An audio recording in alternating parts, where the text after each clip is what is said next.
भाषिक साम्राज्यवाद चाहिँ सशक्त हुँदै गयो भने विश्वका धेरै भाषाहरू त्यति बेला मरिसक्नेछन् र त्यो भाषाहरू मर्दाखेरि उसको संस्कृति पनि मर्छ, उसको संस्कार पनि मर्छ, उसको धर्म पनि मर्छ, निमिट्यान्नै त हुँदैन।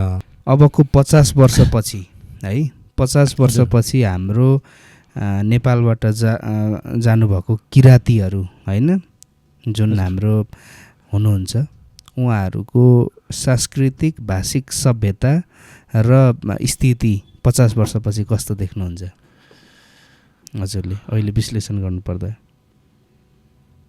अब यो संस्कृति भाषा आफ्नो जीवन जस्तै र आमा जत्तिकै प्रिय हुन्छ, बचाउने प्रयत्न चाहिँ हुन्छ होला। तर भाषिक साम्राज्यवाद चाहिँ सशक्त हुँदै गयो भने विश्वका धेरै भाषाहरू त्यति बेला मरिसक्नेछन् र त्यो भाषाहरू मर्दाखेरि उसको संस्कृति पनि मर्छ, उसको संस्कार पनि मर्छ, उसको धर्म पनि मर्छ, निमिट्यान्नै त हुँदैन।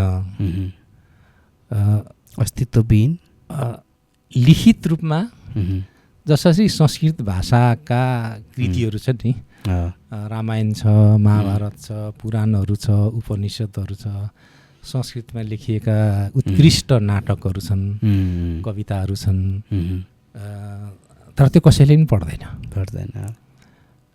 त्यस्तै अमेरिकामा र हाम्रो नेपालमै पनि हाम्रो भाषाहरू, हाम्रो संस्कृतिहरू ठुलो ठुलो ठेलीहरूमा चाहिँ सुरक्षित हुन्छ होला, बोल्ने मान्छेको चाहिँ सङ्ख्या घट्छ होला।